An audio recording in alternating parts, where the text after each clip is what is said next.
And I know we are behind on time, so we are going to forge right ahead. My name is Matt Yospin, and next up is the Ward 6 Councilor at Large debate.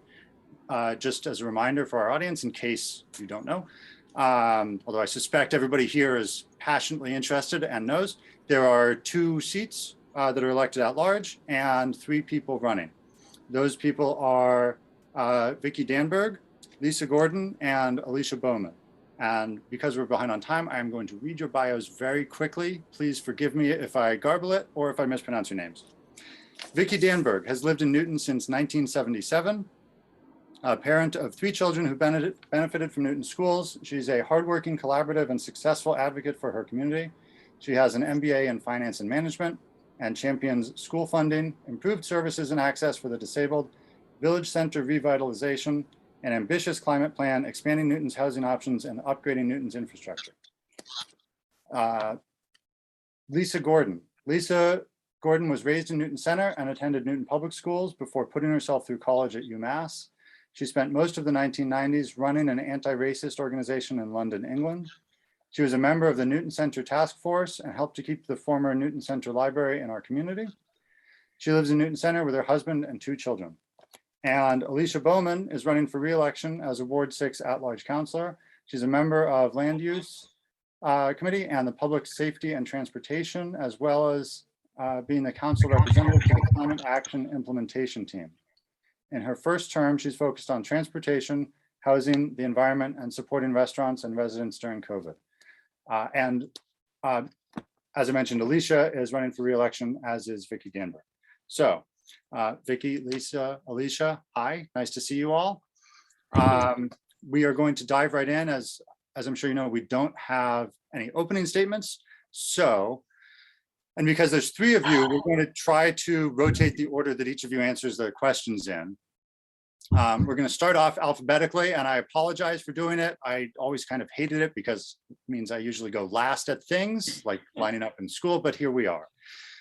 So, Alicia, with you first, what are your top 3 priorities for the city and another term on the city council if you're elected? Sure. I think the most important thing that we need to be working on now is climate action, and why I'm thrilled to have been appointed to be the council member on the climate action implementation team. Transportation, which is a key portion of climate action as well.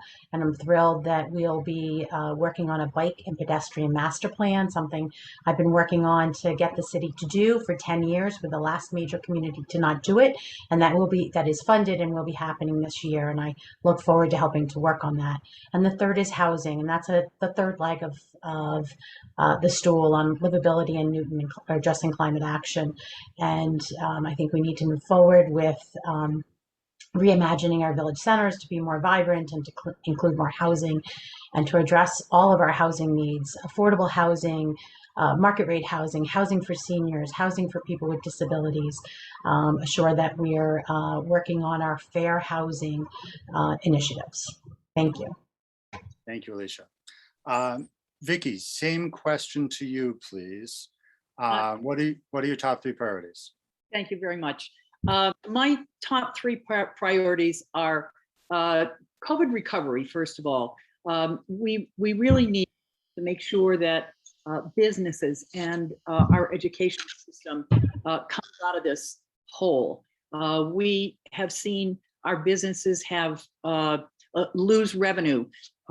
Those of us, the 3 of us in Ward 6 have attempted and successfully attempted to help our small businesses and our restaurants get through by building platforms so that we can have outdoor dining. My second priority is climate action. I think it's a very, very important thing and perhaps the most important thing in our lifetimes. I support an ambitious climate plan. We need to become carbon neutral by 2050. We need to put solar everywhere that we can. We need to electrify our fleet and encourage passive house construction. My third is infrastructure. I believe that we had— Vicki, excuse me, I'm sorry to interrupt, but I had trouble keeping us on time. We'll come back, but I did get infrastructure. Thank you. Lisa, same question, top 3 priorities. So my top three priorities are infrastructure. I want to make sure that we're looking at our roads and our sidewalks. And I would include under that also our public transportation and making sure that all of our villages are connected, which currently they are not. Also education. I think it's really, really important that we are supporting our schools the best that we can and making sure that the teachers and the students and the parents all have the tools they need to recover from the lost year of learning last year. Finally, zoning. And under zoning, I would also include affordable housing. I think for the last 20 years, we've tried to get affordable housing by working with developers. And I think that that has failed us. So I would like to look at other alternatives, more private-public partnerships like we used to do, to really bring our community back and to increase the diversity in our neighborhoods. I think that one of the best ways to do that is to really look at good, affordable solutions in housing. So infrastructure, education, and zoning. I'm sorry, I've got to ask you to wrap up. Got him. So follow-up question, by the way, I'd like to introduce you all to my dog, Rosie. She's upstairs. She's very excited. Somebody's ringing the doorbell. I would like each of you to pick just one of your top three priorities, and you get 45 seconds to tell us how you plan to try to achieve it if in office. And because we're rotating the order, Vicki, you first, please. One of your three. One of my three would be climate action. As I said, I support the very ambitious climate action plan that the city has done. Helena Brown has been a wonderful leader in this, and she has set out for us exactly what we need to do in order to be carbon neutral by 2050.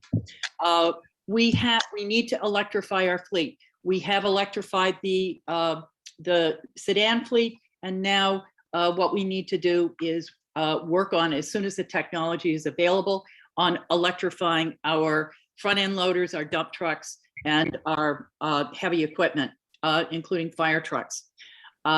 We need to encourage through zoning, passive house construction, and recapture of housing, reducing tear downs, because tear downs are a big problem in our Thank you, Vicki. our environment. Thank you, Vicki. Sorry, we've got to keep forging ahead. Lisa, same question to you. Pick one of your top three priorities, please. How would you achieve it? Great. Infrastructure. As I've been knocking on all the many, many doors, and I've been making phone calls every evening, the top comments that I hear are, my road is falling apart. I don't know when it's going to be fixed. We don't have enough trees on our sidewalks. I would like to know what's going on. And I think during the pandemic especially, residents have been out of their homes as soon as it's nice out, and people are noticing this. So I would be a very strong advocate for making sure that we put the resources in to get things done faster. Both of my opponents abstained on a request to put more money into our athletic fields. I absolutely think that our athletic fields need to be top and foremost in a plan under infrastructure. And I also really believe in communicating with our residents. I would be out talking to people and knocking on doors, not just every 2 years, but in between, to make sure that we are fulfilling our commitment to all residents to have safe streets, safe sidewalks for everyone who travels those. I would appreciate a moment to just quick rebuttal. I did not abstain from investing more money in our fields, and I absolutely support that. Yes, and I have to rebut that also. I did not abstain from putting more money into our fields, and I resent that suggestion. So John Oliver came forward with a proposal for the new budget, and both of you abstained. I will find that and I will send you the clip. Thank you so much. Thanks, Lisa. And thank you all. Okay, so Alicia, same question to you. Please pick one of your top three priorities. How would you achieve it? And absolutely. Climate action is number one issue of our time. And if we don't get this right, the rest of it doesn't matter. Big things that need to happen. We need to decarbonize as fast as possible. We should be working to create a BERDO, like was just adopted in Boston, to reduce emissions from our largest buildings. And that I will be working on. Second is we should be working on electrifying our residences, starting with new and substantially renovated buildings, because investments made today are going to be lasting past the time when we should be decarbonized. We should be working on transportation, and you do that by obviously electric cars is something people think about a lot, walking and biking, but we should be making walkable neighborhoods that reduce the need for people to even drive in the first place. Thank you. Thank you, Alicia. I'd like to, well, let's pivot for a moment to something that's either more lighthearted or much less pleasant, depending on your perspective. Rats. I understand. Thanks, Lisa. I'll be here all day. We know that there have been a lot of discussions and sightings of rats. And while I've heard and seen and writing that there's a disagreement about whether or not there actually is an increase in rats or just an increase in rat sightings, I'd like to ask each of you, one, if you think there is, and two, what you do to address it if in office. And because we're at present just trying to rotate through, Lisa, you first, please. So I firsthand have seen some of the rat issues that are coming up. So I do believe that we are being faced with a rat issue. Also anecdotally, when I knock on doors and talk to people, there have been unfortunate residents who have very clean homes who have found rats in their kitchens. My son goes to Newton South, and recently they brought in a policy for students are not allowed to eat anywhere in the building except for the cafeteria because they are finding rats throughout the building and in teachers' waste bins. So I really think that the city council needs to get on top of this. For me, it's one of the ways that we get tough when we work with developers to make sure we're getting the best results for our city. And what that means is rat mitigation. We have to ensure that as we build and as we develop, that rats are not coming and making up residence in our homes and in our schools. And if you go to Bram Way during twilight, you will see way more rats than you ever wanted to see running around our public plaza. Thank you. Thank you, Lisa. I am not sure if I'll take anybody up on that invitation, but noted. Next, Vicky, please. Rats. Yes. Yes, the answer to do we have a rat problem is yes. There are two main sources generally from of rats. One is development when it stirs up both street and road development and large development. It stirs up rat nests and they start looking for other homes. The second one is a food source. Many of our restaurants have overflowing trash bins, and this has caused an increasing rat problem. We've seen some evidence of it in Ward 1 that is appalling. The city of Washington, D.C. has come up with a very interesting program that the city of Newton is emulating and we are adopting, and that is rat birth control. This is has proven in Washington to have over several years, because a rat lives for 1 or 2 years and has 6 or 7 litters in that period of time per year, actually, I think. Thank you. Sorry, I'm terribly sorry to interrupt you, but I must. Okay. Alicia, same question to you, please. Okay, let's what hasn't been said. All right, so adding on to what Vicki said, I do think us adopting the plan for birth control for rats is a great idea. I think we also need to recognize that some portion of the increased rats that we're seeing are the migration from downtown when the shift in COVID happened and rats were left without a food source from restaurants. But I appreciate that there are rat issues, and I actually, one of my more recent interactions in going to visit a resident was because of rats next door. And one thing that I found that the city is very responsive. It was an abandoned building from a fire, and the health department was able to come out and deal with it. Thank you. Thank you, Alicia.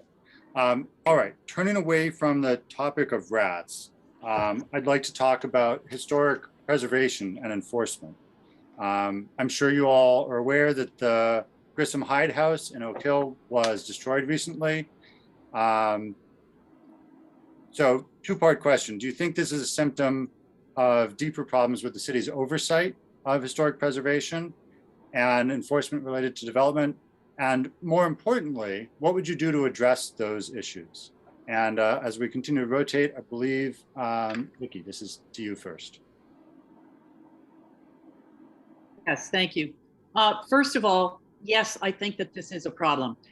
It was a tragedy when the Grissom House was torn down, and it was a blatant violation of our law. This problem is something that we need to get a hold of and we need to resolve, because we have a number of landmarked and historic register buildings that we have to save. The way that I would resolve it is, if a building is on the National Register or landmarked, which this one was, the developer, if they are doing any significant changes to the building, should pay for a registered architect to check daily, so that we may make sure to maintain a day-to-day account of what is being done. And if anything is being done that we don't approve, we stop it. Thank you, Vic. In our current rotation order, Alicia, to you, please. Yes, so of course I agree that this is a tragedy, and not one that I think people could have predicted, but certainly we should learn from that and say, I agree with Vicki, we should be doing anything we can legally and otherwise to ensure that our most historic homes are maintained in the way that they go forward. I might suggest that they might have to keep somebody on site 24/7 or whenever work is occurring, and make that a burden of redoing the house. And it's a shame because, of course, it puts developers who are doing a good job and maintaining homes in a difficult situation. Either that or some sort of bond that would be so egregious to have to pay that you would not want to violate it. Thank you. Thanks, Alicia. Lisa, same question, enforcement. Well, first I want to say I agree with both Vicki and Alicia. I think that it's terrible what's going on with the tear down. And for me in particular, the Greenwood House. I think, every time I look at a question or a problem, I think about the residents first. And I know that the residents, particularly in that neighborhood, did not know even what was going to be happening there, and were quite shocked that there was no oversight. One day the building was there and one day the building was gone. I think as a city, we have to get tough. The message has to be, this is not acceptable. We only have, I think it's 26 houses left that are landmarked. And in other towns, Barnstable for one, if a developer did this, they would have to rebuild the building at their own expense to the specifications of which it was originally built. And I know there are a lot of emails going around and a lot of upset residents.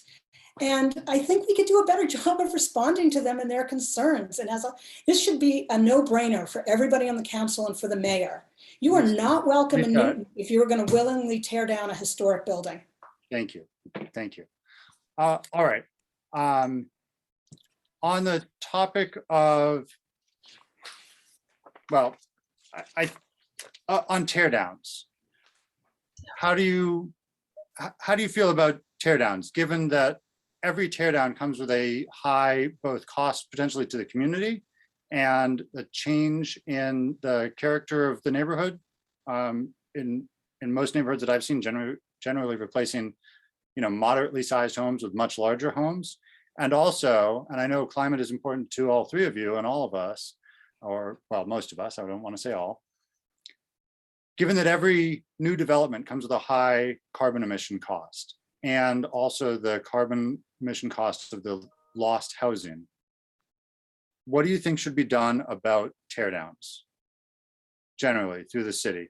And I think, Alicia, we're starting with you this time. Sure, absolutely. So the embedded carbon associated with tearing down a house and putting up a new house is certainly something we would want to avoid. I think the issue with tear downs is our current zoning has very little flexibility in what somebody can do with a particular lot. And I think what we tend to see is when we have larger lots and smaller homes, the house is torn down because it's more valuable to build one large house. And so I think if we gave more flexibility to build something a little bit different than what's on the lot as it exists, I think we would have less teardowns. We also tried to control, and that was the zoning that we have set aside, to limit the size of the overall box of the house. That's form-based zoning, which would have made it less profitable to tear the house down. I think that we're going to have to come at it from a different direction, which is to increase Thank you, the Alicia. requirements for passive house. Thank you. Thank you, Alicia. Lisa, same question to you. Tear downs? Yeah, not a big fan. I think 1/3 to 1/2 of the trash that comes out of Newton right now is from tear downs. It's gotten really excessive, and I think that there are definitely things that we can do to try and incentivize adding on to houses and not tearing them down without having to have form-based zoning. We could play with the floor area ratio and setbacks. We could not allow such big houses on smaller lots. That's what form-based is. We could have new lot standards that developers would have to meet. And we could bring in a large house review, which is what they do in Wellesley, where the developer and the neighbors, and they look at everything, drainage, everything that would impact that site. I would also say that I don't think it helps, and this I find a little confusing, that one of my opponents has taken 2 $1,000 donations, which is the max you can give from developers. And I think that that's sending the wrong message. I don't understand that. Lisa, forgive me. I have a feeling that your opponents are going to want to revisit that question, but I'd like to get through this question, then we'll have a chance to rebut, if that's okay with folks. Vicky, same question on tear downs to you, please. Yes, thank you for the question. Tear downs are really a symptom of economic forces. And as other people have said before, the embedded carbon issue is a real problem.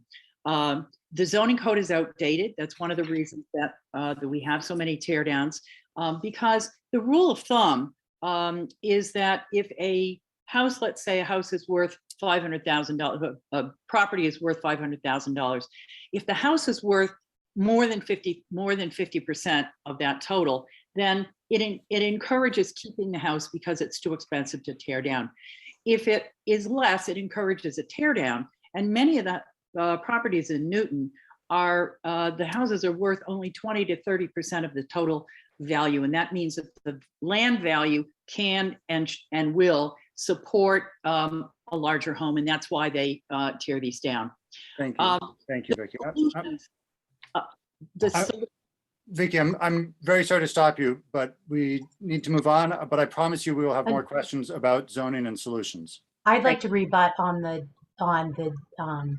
claim that one of us has taken donations from a developer. If it's $1,000, I've taken no donations from developers, and I've taken no $1,000 donations, unlike Ms. Gordon. But my donations have been much more modest and many more people. So I know it's not me, but it's probably not good form to throw out a claim like that without actually saying who it is. Thank you. I would also like to comment on that.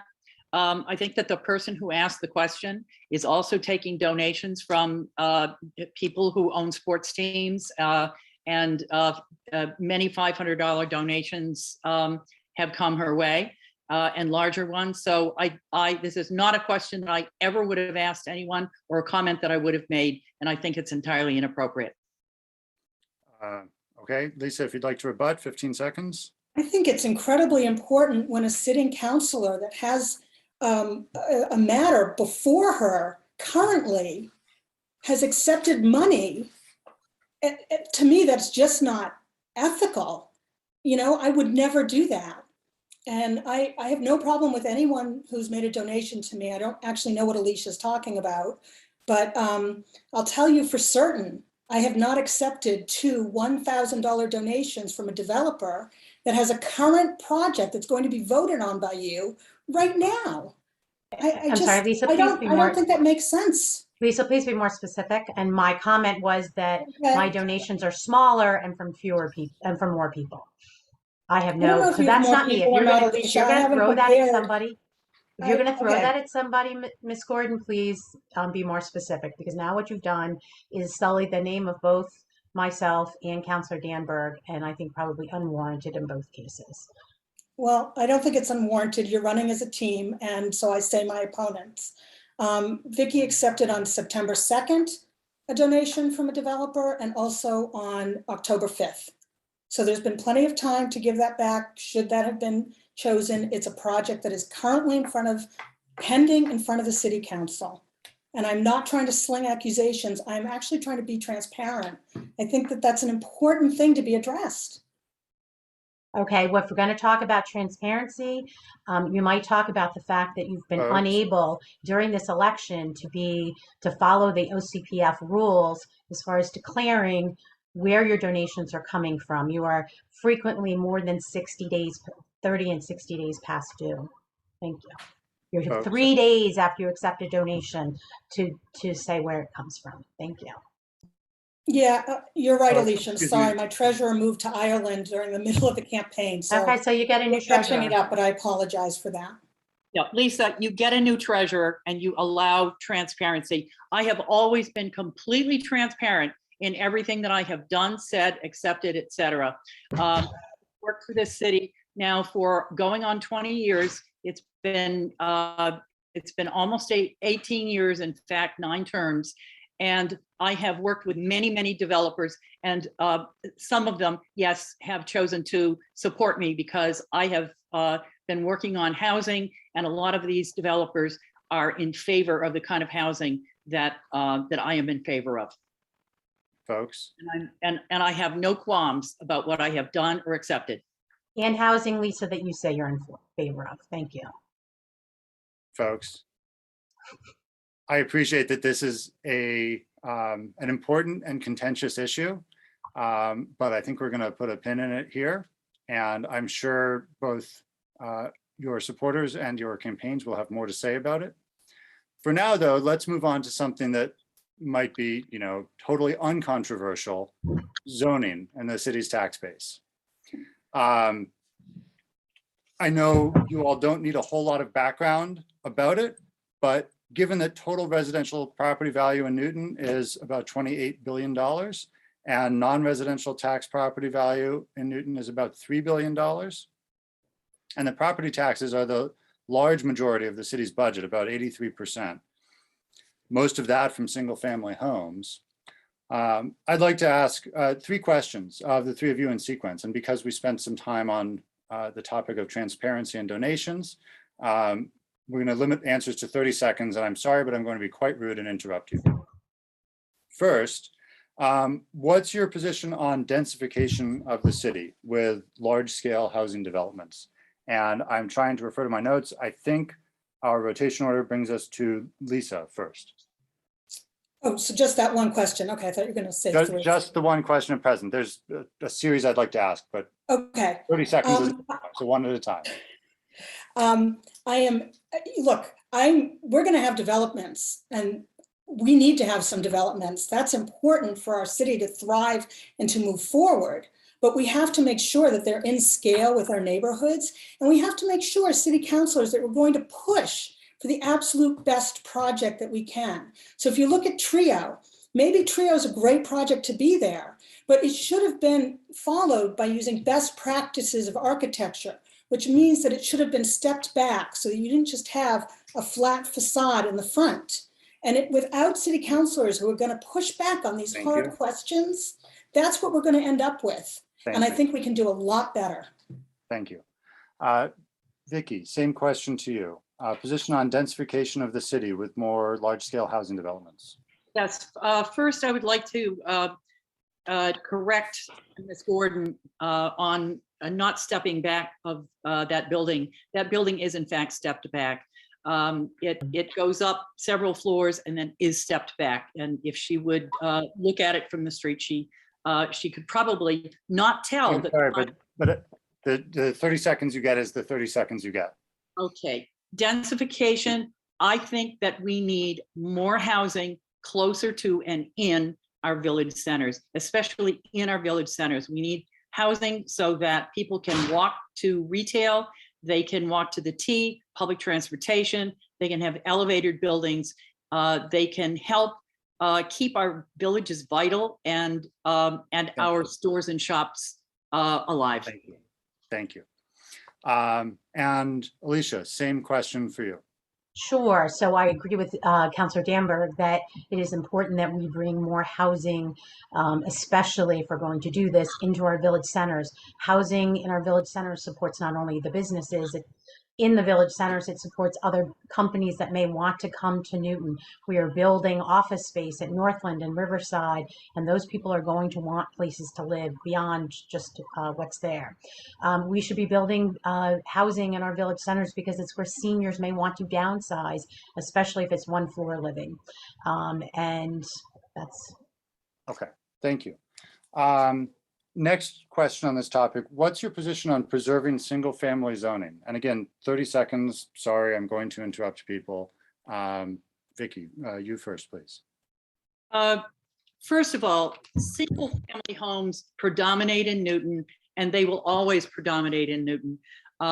There is no proposal on the table. There has never been a proposal on the table to do away with single family zoning. I am not in favor and would not be in favor of doing away or eliminating single family zoning. And the word eliminating is a misnomer because the only thing that the City Council and the Zoning and Planning Committee has seriously discussed, as we know, any idea can be put out there, but has been increasing the number of near transportation and village homes that are allowed to have an additional unit. Thank you. Thank you. Our rotation order, Alicia, same question. What's your position on preserving single family zoning? Sure, I won't bother to repeat what Vicky just said. I am in full agreement. I think that single family houses will continue to be the predominant housing in our neighborhoods, but it doesn't mean that we shouldn't be looking at opportunities to give owners of those homes flexibility like we've done with accessory dwelling units, that we aren't looking for opportunities to create more housing that supports our seniors and our young folks and makes good use and supports our village centers. So, and we have, Newton is full of single family zones that have 2 and 3 and 4 family homes in them. Thank you. Thank you. Lisa, same question to you. Yeah, just to be really exceedingly clear, I do not support getting rid of or eliminating single family only zoning. I grew up in a 2-family house. I currently live in a 2-family house. And the way I understood it, however it was put, there was a proposal to get rid of special permits for anyone who, on certain lot sizes, they could build up to 6 units depending on their lot size. And I do have an issue with that. I think we need to fix our special permit process. It's very flawed, just like I think we need to fix our zoning.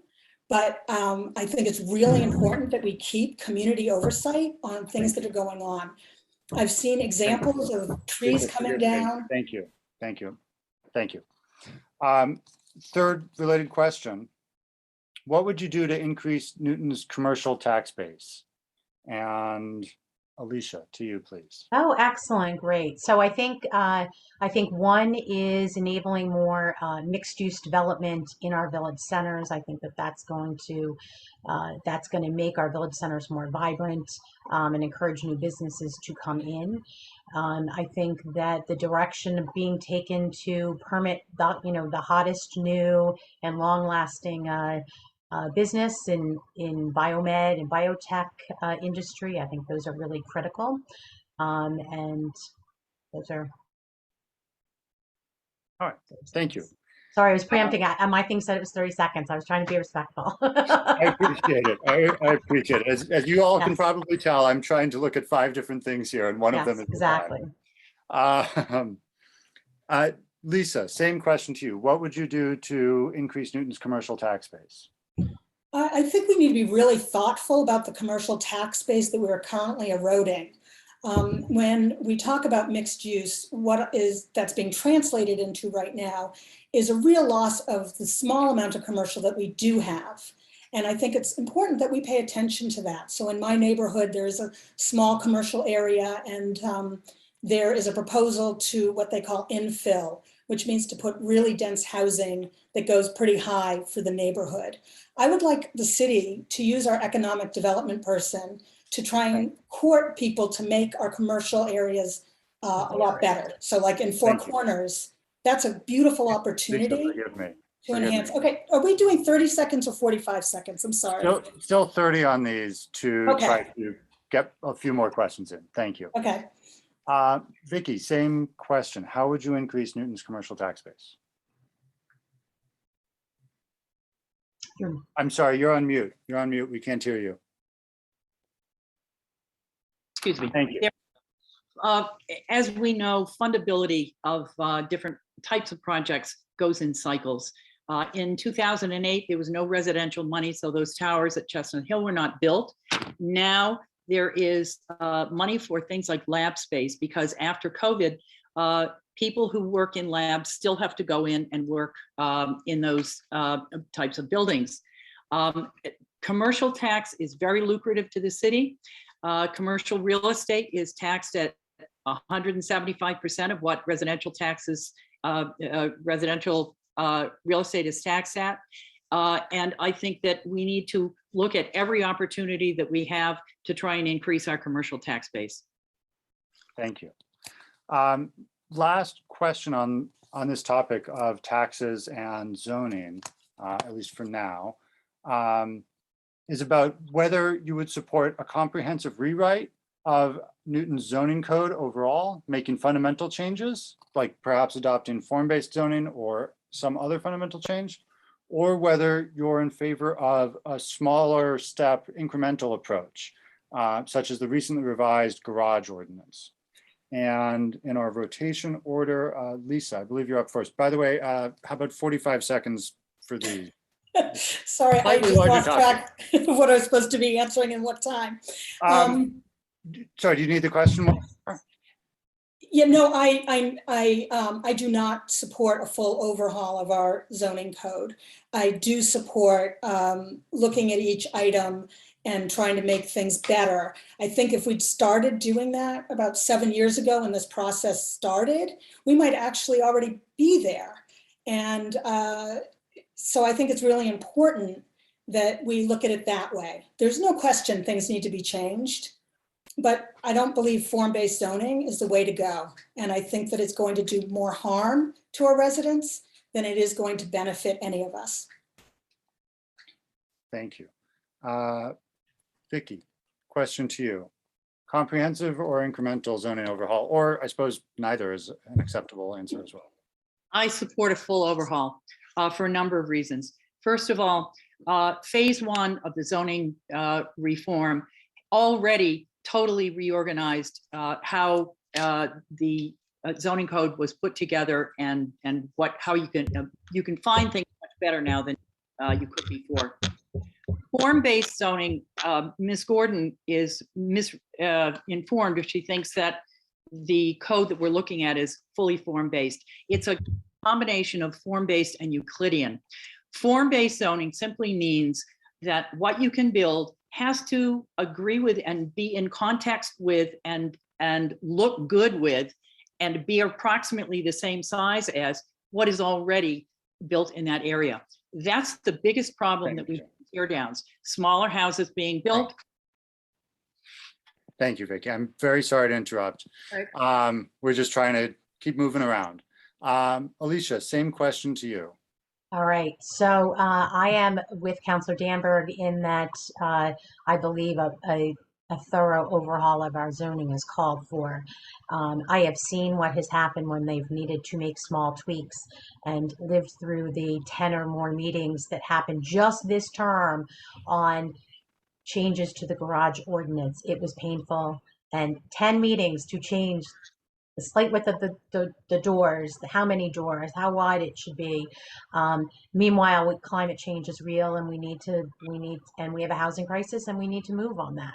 So we need to change our zoning completely. Thank you. Thank you.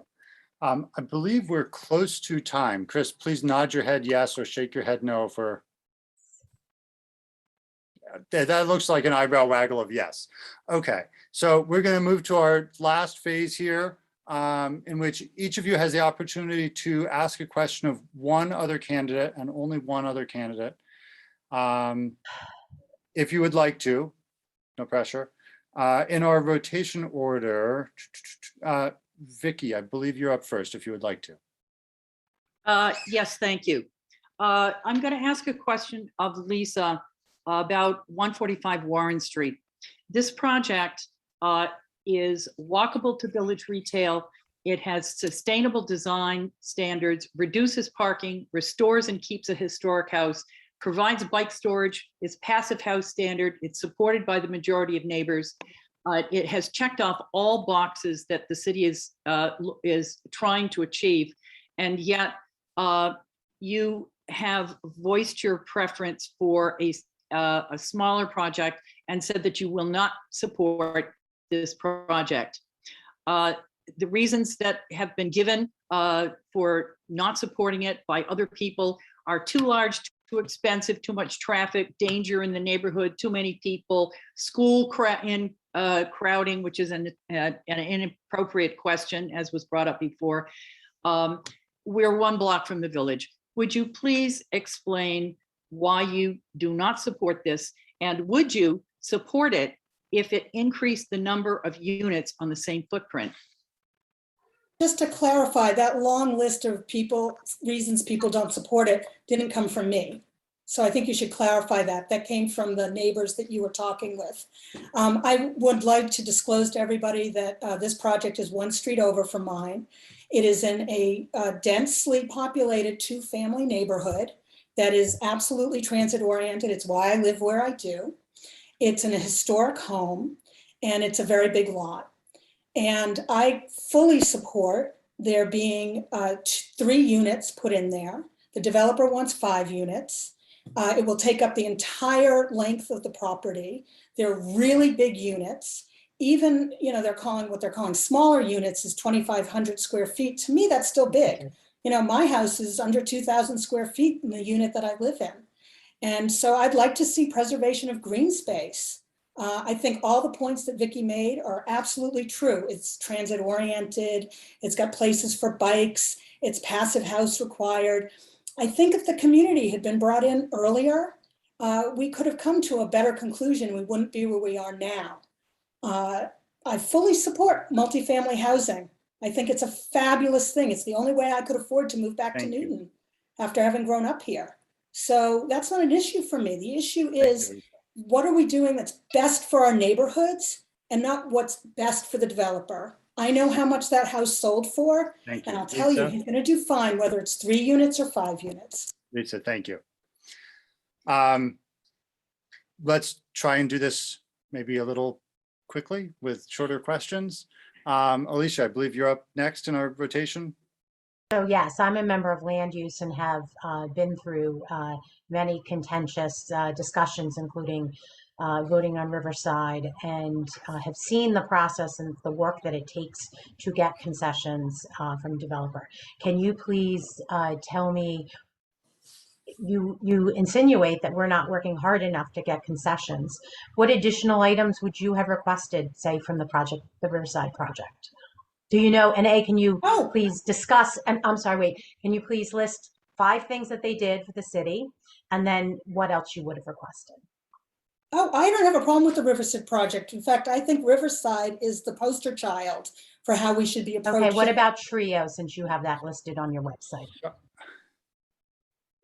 I'm sorry, you want me to list 5 I things? want you to give me a few examples of what Trio did for the... I think that the councilors should have pushed back on making sure that the scale and how close it is to the sidewalk and the scale of it, well, which I said size, was much more in tune with that area. I'm not against progress, but let's get it right. let's make sure, I talked to somebody who worked on this project, and he said, his job was to approve allowing more stories. The city council's job was to get it right in terms of how it is built. I don't Okay, think that great. the So city it council aligns got with it right in the way that it was built. It I aligns with thank our you. comprehensive Thank you. plan. Alicia, and all Alicia, that. Yeah. Thank you, Lisa. Alicia, I'm sorry, but we only have Okay. time for one question. Thank you. Lisa, same opening for you. Would you like to ask a question? I would, and it's sort of already been answered, but I will ask it anyway of Ms. Bowman. You've said several times recently that you believe that by not eliminating single-family zoning citywide, Newton is racist. As an at-large councilor, how would you vote on the elimination of single-family zoning citywide? So there should be no doubt in anybody's mind that single family zoning has reduced the number of units that are built in our city, in our state, and across the country. Zoning policies were enacted in various periods of time in our state, meant to restrict some of the earliest. Eliminating triple deckers in Boston was meant to reduce the ability of immigrants to get a foothold in our country. And there should be no doubt about that. And the 1,000 people who showed up to hear Dr. Kendi talk about how to be an anti-racist, and he spoke about the most important thing Newton could do to end racism was to address the housing crisis and the fact that the average wealth of a Black family in Boston is $8 versus $200,000 for a white family. So it's important to address it.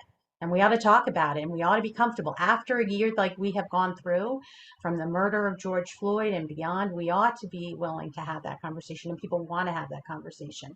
And it doesn't mean that saying somebody who lives in a single family home is racist, but for us to refuse to address the underlying issues and the economic issues caused by our housing policies is a problem. But just in case that's not what you care about, we need to fix housing for the climate. We need to fix housing for seniors and to support our businesses. Thank you so much.